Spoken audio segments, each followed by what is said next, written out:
First, let me say good afternoon. My name is David Thomas, and I'm the Dean of Georgetown's McDonough School of Business. And here at the business school, we say that or believe that our mission is to develop principled leaders with a global mindset to be in service to business and society. And we believe that all leaders must possess a certain set of skills to be effective in building great organizations that make an impact. We're proud to be hosting with the American Farm Bureau Federation and the White House Rural Council this national summit on rural entrepreneurship.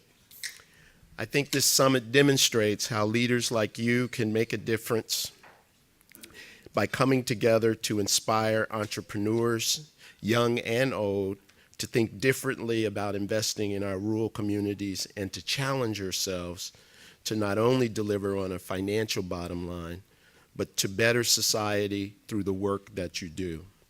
That is how we will effectively develop the rural and non-rural economies of our nation. Exemplifying a true principled leader who has been in service to business and society throughout his career is our next speaker, the Secretary of the U.S. Department of Agriculture, the Honorable Tom Vilsack. Now, he didn't go to Georgetown, but we won't hold that against him. Secretary Vilsack was a two-term governor of Iowa prior to coming to Washington, D.C. to serve as secretary. He's been a staunch advocate to shine a spotlight on the promise and talent that is bred in rural communities. He chairs the first ever White House Rural Council, one of this summit's partners, and as such, has increased private investment in rural America, particularly through private-public partnerships. In fact, this past July, the Secretary, together with CoBank, announced at the White House Rural Opportunities Investments Conference a $10 billion investment fund that will finance projects such as electricity, water, and sewer projects, and rural business loans and grants. Ladies and gentlemen, please join me in welcoming U.S. Secretary of Agriculture, Tom Vilsack. Thanks so much. Appreciate it. Thank you. Well, Dean, just to set the record straight, both of my grandfathers went to Georgetown Law School. And I was admitted to Georgetown undergrad, but I knew that I needed to know Matt McKenna, who is a Georgetown law grad. I knew I needed to know him at some point in my life, so I went to Hamilton College so he and I could be classmates. And that's why I'm here today, because of Matt's connection to Georgetown. But I am pleased to be here, and certainly appreciate the leadership that Georgetown has taken in this effort to try to promote more rural opportunities. And they have a willing partner in the American Farm Bureau Federation. I want to acknowledge Bob Stallman's presence here today. Bob has been a true friend, has been a good advisor to me in my capacity at USDA, and certainly understands the important role that entrepreneurship and small business development and growth play, not just in the rural economy, but as importantly for farm families. Because Bob and I both realize that many American producers today require that second job, either for themselves or a spouse, to be able to maintain and keep the farm. So we understand and appreciate the importance of job growth in rural areas, and I appreciate Bob and his leadership and Farm Bureau's involvement with this conference. Certainly also want to acknowledge Professor Novelli. I like the notion of him, Professor Novelli. Bill and I have had opportunities to work together when I was a governor and he was in charge of AARP, and certainly appreciate his involvement with this conference today. And would like to simply acknowledge one of your earlier presenters, Administrator Contreras-Sweet. She has been a terrific partner at SBA with our rural development programs in terms of trying to provide additional tools for entrepreneurs to be able to locate in rural areas. And I'll talk a little bit about the tools that we have at USDA in a few minutes. So 55 consecutive months of job growth in this country. Over 10 million new jobs. Unemployment rate now below 6%. Our deficit cut in half. Healthcare costs increase being the lowest in 50 years in the country. expanding oil, gas, and renewable energy opportunities, record farm exports, solid farm income. One would assume from that litany that things are quite good in the rural economy. And there are certainly bright spots in the rural economy, agriculture being one of them. But the reality in rural America is that despite 55 consecutive months of private sector job growth, we've had no new net jobs in rural America in the last 3 years. 95% of the counties with extraordinarily high poverty rates, especially among children, are not located in metro centers. They're located in rural America. And for the first time in the history of the country, we've begun to see some of a population decline in rural communities, all of which does not bode well unless we reverse these trends. I think that there's tremendous opportunity in rural America, and that's why I'm here today, to talk about that opportunity. First and foremost, I know there is available workforce in rural America. I know that there are folks who are anxious to work, who understand the value of hard work, who are willing to put in the time and the effort to make it work and to make it happen. So I'm convinced that there are adequate numbers of individuals willing to work and looking for new job opportunities with growing businesses. I also know that there are emerging industries within rural America that will require those workers and that could be a source of entrepreneurship. Let me give you a few examples. Today, there are 3,100 companies in America that produce over 25,000 products that I like to refer to as part of the bio-based economy. Now, this is an extension of agriculture. It's connected to agriculture, but it isn't necessarily farming.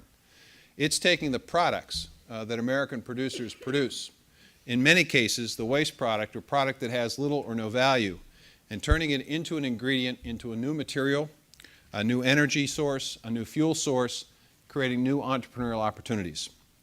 Just last week I was in Ohio at the Biomaterials Conference sponsored by Ohio State University. There I saw a number of examples of new products that are being developed by entrepreneurs across the United States that play to the strengths of rural America. There's nearly 1 billion tons of biomass produced every year in this country. That's crop residue, livestock waste, perennial grasses that can in fact be converted into a wide variety of products. I saw a car that was produced predominantly from bio-based materials, a substitute for oil-based and petroleum-based plastics, made from soybeans. The foam seat of that car was made from soybeans. The internal workings of the engine, the casings and the various joints in the car, all made from a bio-based material, a new opportunity.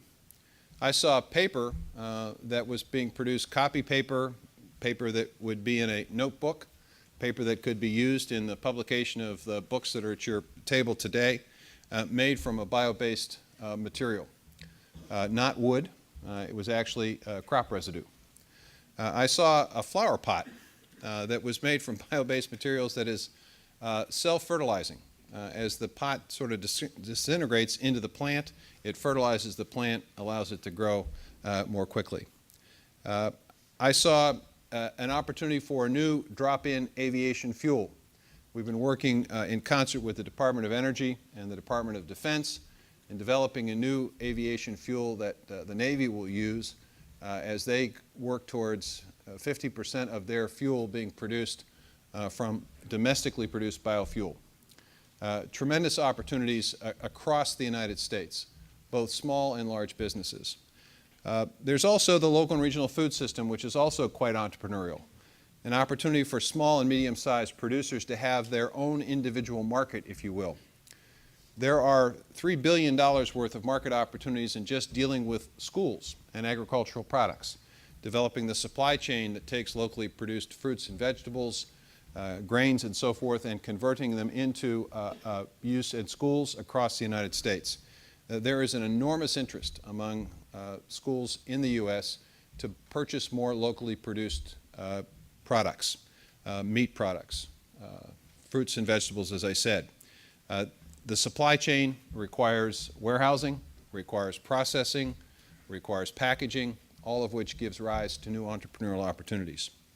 The notion of farmers markets has also become an interesting entrepreneurial opportunity, as we've seen a rather significant expansion of farmers markets throughout the United States, and that creates a new opportunity, a new set of opportunities. Even in urban centers, we're beginning to see a genuine interest in small businesses being created that will allow for items to be available in areas of cities that do not have large-scale grocery stores. So there are new emerging industries, from the bioeconomy to local and regional food systems. There are new opportunities to use our conservation programs to create what are called ecosystem markets, where regulated industries are encouraged to invest in conservation to satisfy a regulatory responsibility. This is in addition to the traditional small business opportunities that agriculture and agriculture-related industries create in rural America. USDA wants to be a partner with the entrepreneurs of the country. They want, and we want, to create opportunities for you to locate your business, to expand your business, to create business opportunity in rural America. And we have basically 6 different things and 6 different processes or steps we can take to provide help and assistance. There's the traditional loan programs. We have the Rural Business Opportunity Grant Program and the Rural Business Enterprise Grant Program to provide the money that will allow a small entrepreneurial activity to put together the business plan, to put together the prototype, to make the case to investors that this is a workable business opportunity. We have the Business and Industry Loan Program that provides a loan guarantee program that reduces the risk for that commercial banker that's being approached with a new enterprise. In the bioeconomy and bio-based products area, we have the new 9003 program, which is a part of the new Farm Bill, which Bob and his team at Farm Bureau helped to pass. That program basically provides significant loan guarantees. We have nearly $1 billion of capacity in that program to provide assistance and help for commercial-sized operations to produce those bio-based materials and bio-based fuel and energy products. We also have a very aggressive research component to USDA, which often can be of help to entrepreneurs and small businesses to basically flesh out an idea or a thought. Our National Institute of Food and Agriculture awards hundreds of millions of dollars of grants every year in terms of new research opportunities. The ability to take what is being created and developed on university campuses and using the technology transfer of USDA to provide assistance and help in locating a small business, taking that new product that's being developed on a university campus, or in turn helping to produce that new product on a university campus. We also have a new research foundation, which Matt McKenna is engaged and involved in as well. This is outside of USDA. It's a private foundation, but it has been funded by the United States Department of Agriculture with $200 million from the Farm Bill. It will be matched by at least $200 million from the private and nonprofit sector. 15-member board. Dan Glickman, former Secretary of Agriculture, is the chair. And we anticipate and expect that that's also going to provide assistance for new innovative opportunities that are ag-related, but will create new business opportunities in rural areas. We also see USDA as a leverager or a connector. The Dean mentioned our $10 billion infrastructure fund, which we are working collaboratively with CoBank. Our hope is that other farm credit banks will see the wisdom of CoBank's leadership and add to that fund or create their own additional funds. In addition, we've developed a rural business investment company. The Advantage Capital, which is located in St. Louis, Missouri, is managing this $150 million fund, which is going to provide equity financing for small business. Scott Murphy, former congressman from upstate New York, I think, is basically now the managing agent or partner of that fund, Advantage Capital. So between CoBank and its partner, Capital Peak Asset Management Company, and Advantage Capital, we've got 2 opportunities, both in terms of loans and credit and in terms of equity financing. We hope that there will be additional RBICs in the near future. We're working with a couple of entities that are considering creating a similar sized fund. So we're a connector and a leverager of our own resources. Mention has been made of the Rural Council and our close relationship with the SBA. We collectively made a commitment to put more credit into rural areas. I think it's a $2 billion commitment. We're well on our way to meeting that goal. I mentioned the fact that we have interesting relationships and partnerships, the Department of Defense and Department of Energy, working with USDA to create new business opportunities as well. And finally, we're using the purchasing power of the United States Department of Agriculture to spur and sponsor and to help new entrepreneurial opportunities in the bio-preferred, bio-based material purchasing. We have a goal at USDA to purchase millions of dollars of product.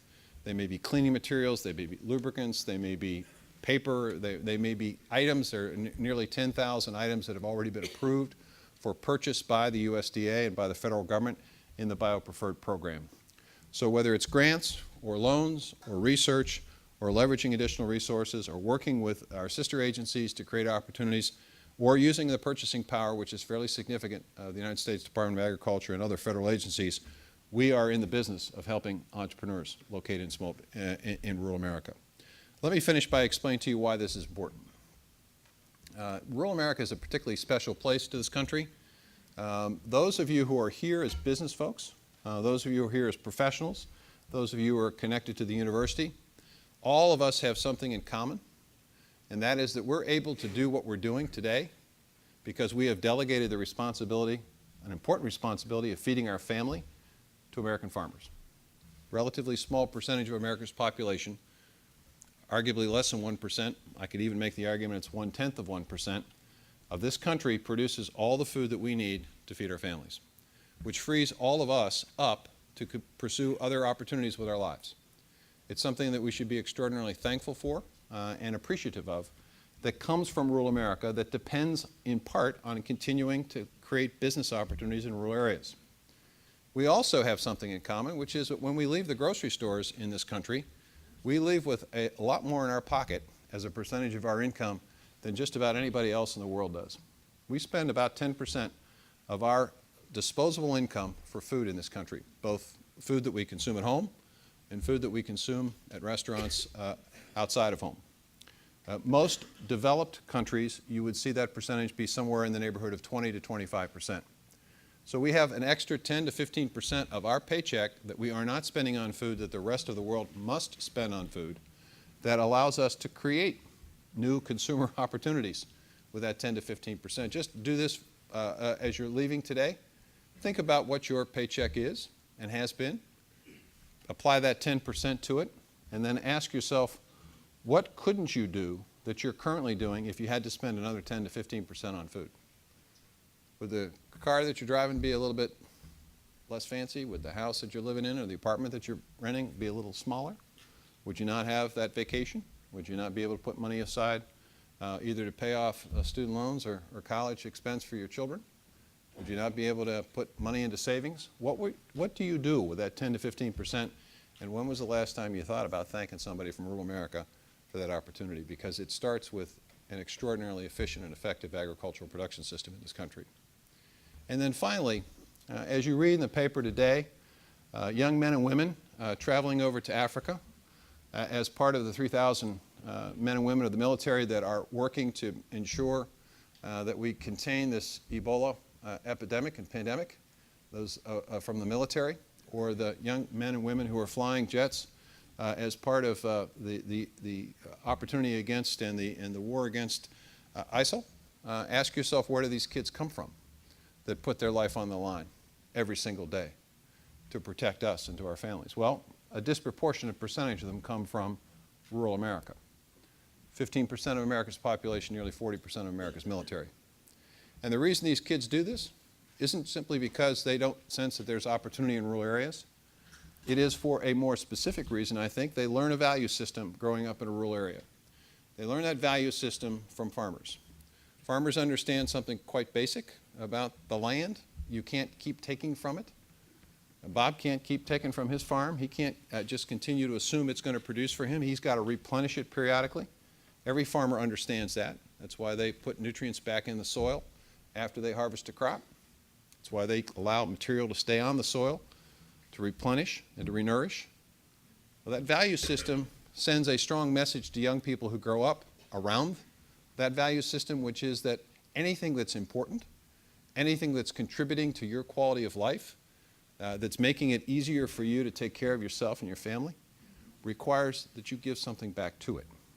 And these kids understand and appreciate they are fortunate to be raised and born or come to the greatest country on earth in terms of liberty and freedom, the ability to do and to dream big dreams. And they recognize that that is not something that comes without a price. And so they willingly go into the military. They willingly submit themselves to dangerous missions like the ones in West Africa and the ones in the Middle East, the ones in Iraq and Afghanistan over the last decade. They do it to protect us. They do it because they understand this country is giving something to them of value, and they must give something back to it. That value system depends in large part on having an economy that enables families to live, work, and raise children in rural communities, which gets us back to the topic at hand. That can't happen unless there are new business opportunities. That can't happen unless we expand the economy in rural America. The efficiency of American agriculture has been terrific, but it has also reduced the number of people necessary to produce this great wealth. And so we have to figure out the companion, the complementary economy that will support and complement American agriculture and at the same time create economic opportunity. So my hope is that as you come to this conference as participants today, that you understand and appreciate what's at stake, and that you understand and appreciate that there are a suite of government programs that are available to help entrepreneurs and innovators and creators get this country's economy not just providing opportunity in urban and suburban areas, but throughout the United States, because it's that important. The value system of this country, the future of this country, I think, in part depends on your success as a small business entrepreneur. So with that, I'd be happy to take a question or two and then turn it back to the Dean. Thank you.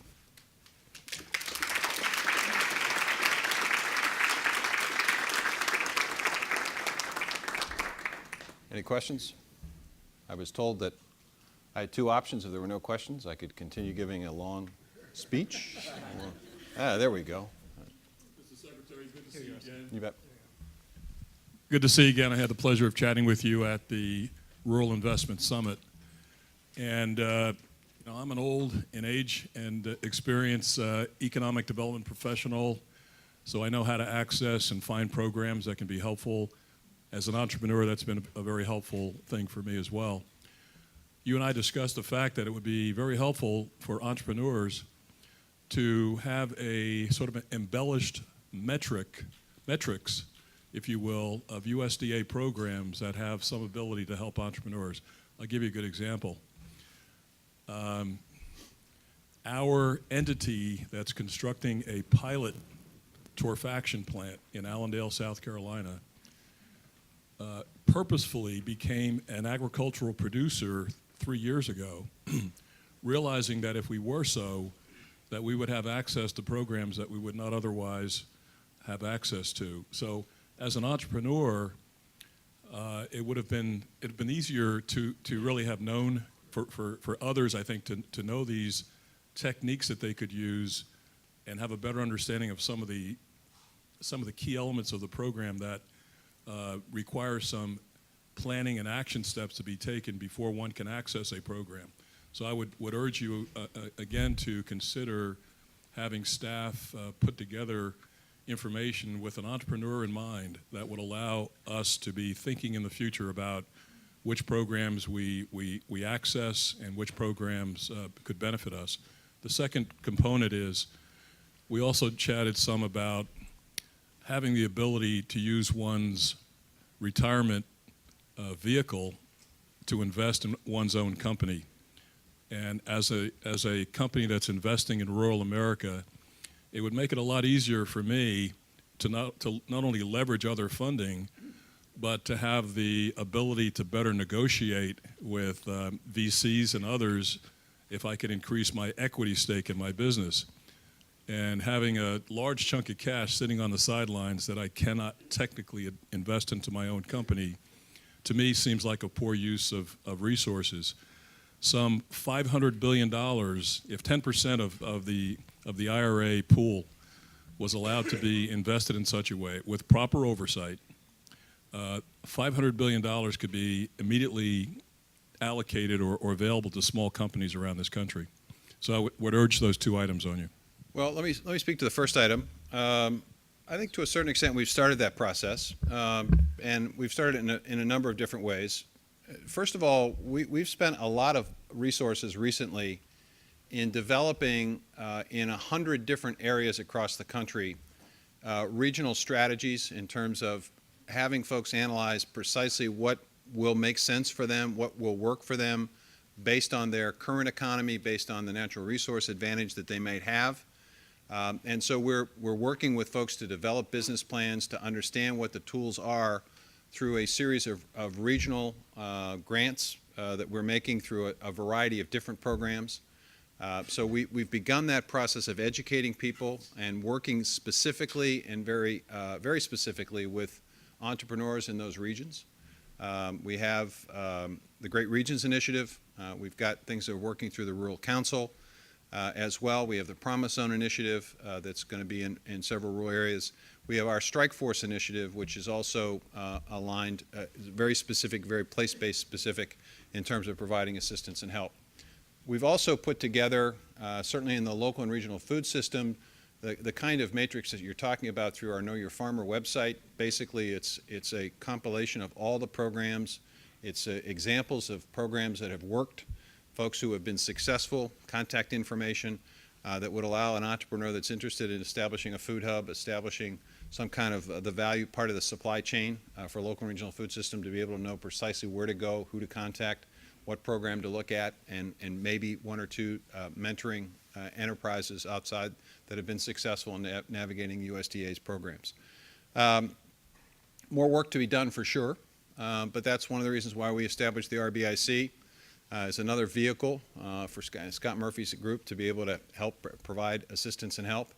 And it's why we're working with CoBank to make sure that we have as many tools as possible and that we let folks know about all of those tools.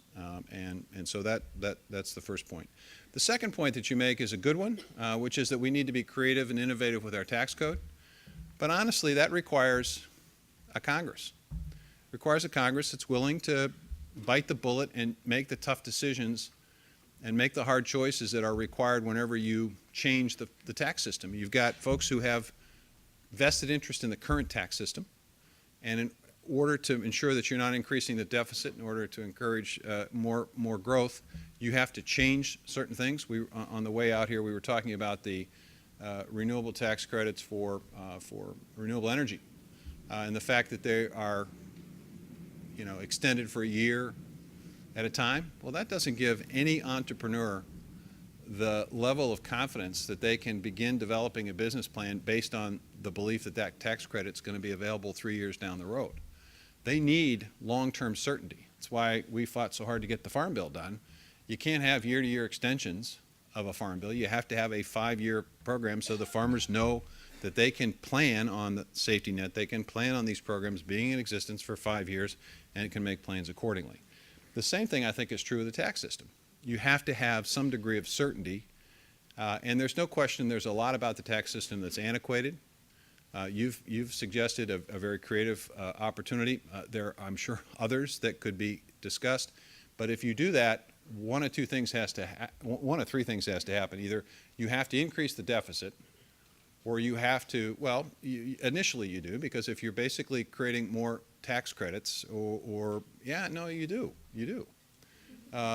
In terms of overall, not your idea specifically, but in terms of overall tax policy, you potentially have to either increase the deficit, or you have to find an offsetting tax credit that you're going to eliminate, or a deduction that you're going to reduce to be able to make sure that it's neutral, or you have to raise somebody's taxes in some way, or hope that the economy grows and expands rapidly, which is oftentimes very optimistic and results in significant deficits being created, as we saw in the 80s and 90s, where we cut taxes very deeply on the theory the economy would grow. Well, we ended up with significant deficits. So it's difficult to do, but it requires political leadership to do it. I've been talking about an issue involving the tax code and farmers. I'm probably going to offend my good friend over here. Farmers talk about the estate tax all the time. everywhere I go. Death tax, state tax. Hell, hardly anybody pays that damn tax. Really, hardly anybody pays it. Anybody that does pay it, is either really, really wealthy, like Warren Buffett wealthy, or they just haven't been doing the estate planning they should have been doing a long time ago. What farmers ought to be talking about, if we want to get farmland in the hands of young people, in the hands of returning veterans, is taking a look at ways in which folks like me who own farms that have appreciated over time are able to sell that farm to a returning veteran, sell it to a beginning farmer, and not incur significant tax liability. Now, why do I say that? I know that if I hold on to the farm that I own today long enough for me to die, my kids can sell it the day after I die and pay no tax. No tax. And they can sell it to the highest bidder. They can sell it to the neighbor down the road that will pay highest and best price. That doesn't necessarily get that land in the beginning farmer's hands. Why is that important? Because the average age of farmers is 58. We have 3 times the number of farmers over 65 than we have under the age of 35. So if we like further consolidation of land ownership in this country, we should not pay any attention to beginning farmers. I like to think that we want diversity in agriculture. We want commercial-sized operations for sure, extraordinarily efficient, very important, export opportunities, et cetera. But we also have to have a small and medium size so that we continue to populate rural areas and continue to provide potentially the workforce for small businesses that locate. So yeah, I'm all for a creative approach to the tax code, but it's going to require all of us basically giving our politicians the license to make the tough choices. And sometimes that's hard for us to do because we have vested interests that say, hey, no, don't take my tax credit, take somebody else's tax credit. At some point in time, somebody's got to say it's in the interest of the country, all of us, collectively, not our special interests, but all of us collectively, to have a modern tax code, which we do not have. Far too complicated. Other questions? Yes?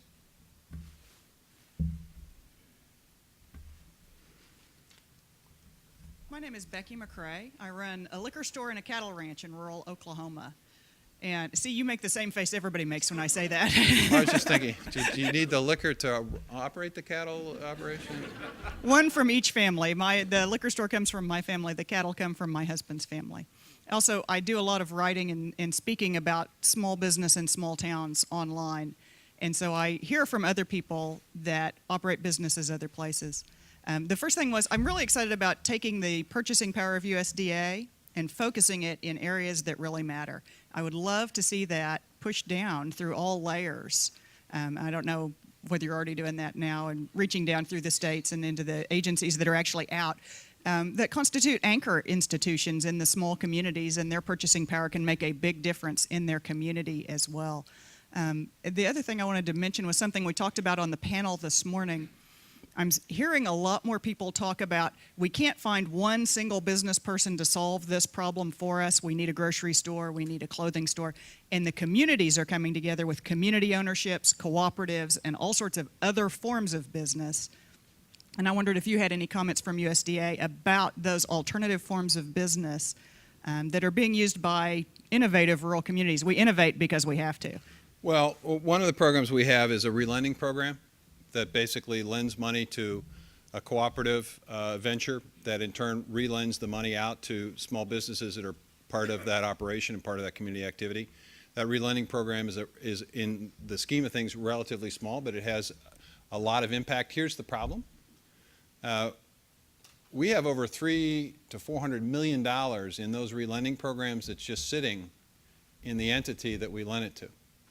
And so we're a little concerned about the pace at which the money goes out the door. We also work very, very closely with rural electric cooperatives who are taking, I think, a leadership role in communities, understanding that they're not going to be able to sell electricity unless they got customers using the electricity.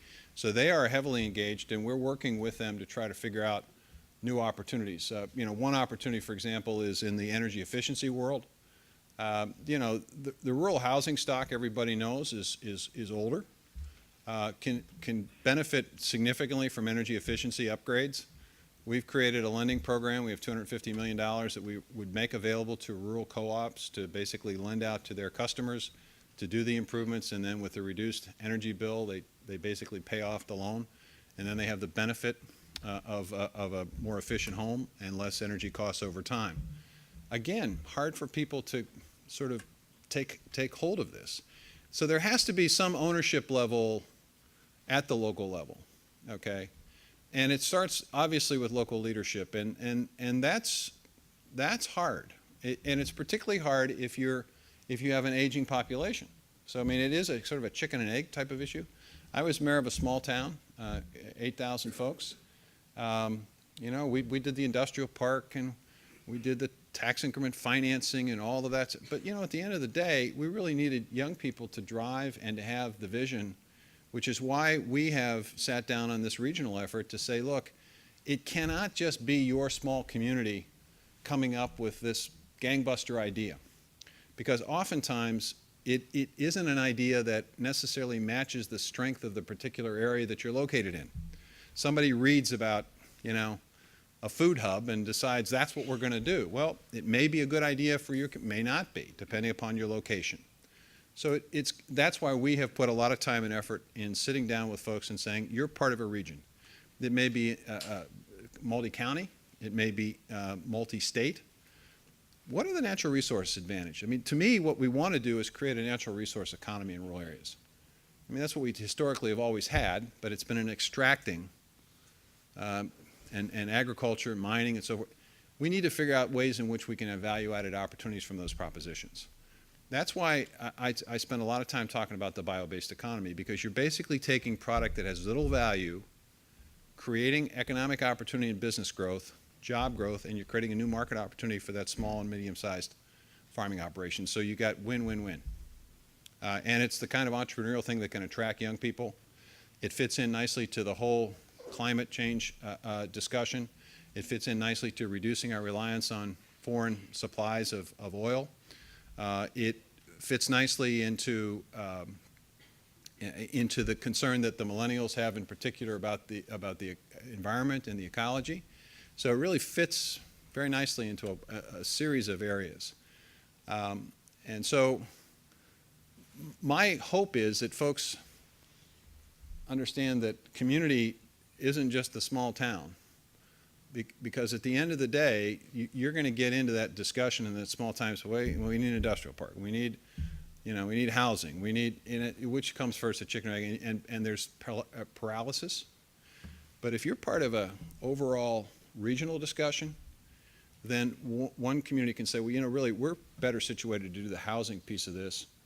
We're better situated to do the industrial part of this. We have the infrastructure that would support this. You know, we have access to, you know, land-grant universities coming up with great ideas, or the co-ops located in our town, or we got the relending capacity, or we got the community bank that's going to be engaged in this. And that community bank understands that loan guarantee programs of USDA to reduce the risk to it. So to me, it's the sense of community, I think, has to be a bit larger than in the past. Because otherwise, you're going to have every small town thinking they can be the factory place, the housing place, the commercial business district place, and we have to be realistic with folks, I think, from my experience as a mayor and as a state senator and as a governor of a state that's got a lot of small towns.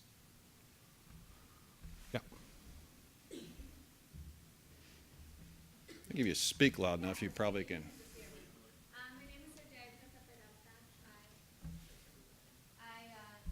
A group called the Rural Broadband Policy Group, and we do advocacy to encourage broadband extension in rural communities. As you know, it's very important for rural entrepreneurs and small businesses.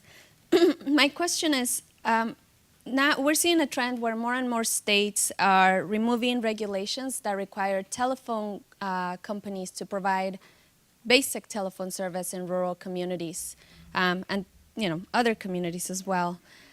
Some of those removal of regulations go even further to preemptively remove any potential regulations that would require internet providers to sell service in rural communities. So my question is, are you concerned about the success of rural businesses if telephone companies are no longer required to provide them with basic service, and if there are no broadband providers selling them service? You know, on my desk in the office, I have a worn piece of a newspaper from the Mount Pleasant News. I've had it on every desk since I was elected to public office. It was the first letter I received for a constituent who was not particularly happy with my decision. It involved the cable company and my desire to make sure the cable company offered basic service without raising prices. Very choice words on that newspaper article about me. Bob, next time you're in the office, I'll show it to you. You'll get a kick out of it. You might agree with the sentiments in the letter. So this has been an issue of mine for a long time. I would say two things in particular. One, obviously USDA is engaged in over 300 broadband projects now and expanding access to broadband in rural areas. It's a tough situation because you do need a commercial provider to partner with you.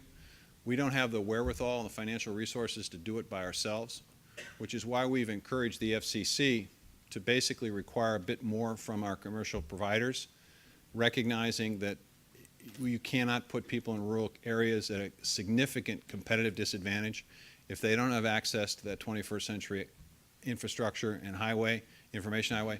They're not going to be able to expand their markets. They're going to be basically limited in terms of how they market and who they market to. So we understand there's a challenge, and I think that one way is to continue the USDA doing what it's doing, but the FCC really has the capacity and the power to compel expanded opportunities for broadband. And I think they are, with Chairman Wheeler, I think they're a little more sensitive to this, and they've made some adjustments recently in the Connect USA program, which is the President's initiative on schools, but in terms of their efforts in terms of broadband. So I think you've got a partner in the federal government working. States, I think the FCC is probably the most significant issue here. If we can get them to recognize and put more onus to take that universal service fee and basically manage it appropriately so it does provide the resources, I think you're going to see more broadband expansion than you've seen. But it's going to take a lot of effort to get to all the communities you're concerned about. I suspect I've worn out my welcome here. One last question. One last question, okay. Can you do one more? Yeah, sure, I can. I just didn't know what your timetable was. Just talk about it. My name is David. I'm actually still a high school student. I'm a high school senior. At our school, we have this small nonprofit business. It's called Nature's Revival. And what we do is we work with agriculture. We actually own an orchard on the school property, and we have gardens all around the school, demonstration gardens, and we do a lot of presentations, helping other people make their own gardens. Now, my question to you is there any way that we can reduce the restrictions and regulations on small businesses in order to promote growth? Because especially the products that we sell plants, and we also sell certain different kinds of food. One of the things that we tried to start up was we grew hot peppers, and we were trying to make some hot sauce, but there were so many regulations and restrictions on how to make the hot sauce and how we're supposed to label it and et cetera, that we ended up giving up on that venture because there were so many restrictions. Now, is there any way that we can reduce the restrictions specifically on small businesses that they can, or maybe give a grace period of 2 years so that they can, feel the way around and become profitable? Part of the challenge with food products is the issue of foodborne illness. I'm not quite sure what regulations specifically you're talking about, but my guess is that some of them had to do with food safety concerns. 45 million Americans suffer a foodborne illness every year. About 300,000 of them get hospitalized, and several thousand die. So it is important that we pay attention to food safety, because the last thing your enterprise would need would be to have a foodborne illness incident in which somebody was hospitalized or died, because that would be the end of whatever you're involved in. So there is, I think, a need for appropriate food safety regulations. What there could be and ought to be is some form of assistance that guides you through the regulatory process. Okay? I don't know that you necessarily want to lessen food safety requirements regardless of the size of the operation, but you may want a guide to say, you know, here's how you could comply with this regulation. Here's what this regulation really means. That's a good suggestion, and one that I'm going to take back to our food safety folks, and one that the FDA, which is probably the, I don't know if it's the State Health Department or the Food and Drug Administration that caused the problems, but we basically regulate meat, processed eggs, and poultry at USDA. FDA regulates everything else. And all of us are trying to prevent foodborne illness, and we've actually seen a reduction, but we obviously still have a long way to go. But the idea of having somebody potentially work with small businesses to guide them through it might be an answer to your question without necessarily compromising the food safety requirements that I think are important to all of us. And I would also say that it will be helpful, and this is actually to every person, because I get this a lot. I get, you know, regulations.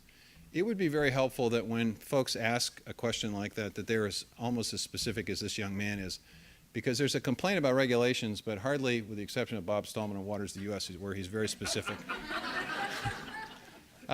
It's hardly ever a specific regulation, and people are just complaining about the aura of regulation. The more specific people can be about their concerns, the easier it is to figure out what the answer is, okay? Whether you have to amend the regulation, you have to do away with it, have to create a waiver, or create some kind of guide and process by which small businesses can be guided through it without necessarily compromising the purpose of the regulation. There's almost always a reason for regulations, and you know, sometimes I think we need to rethink those reasons, and sometimes we need to understand the challenges of big and small. We did this with the Food Safety Modernization Act and producers. There are different levels of requirements for really small producers, medium-sized producers, and very large producers, and that makes sense to me.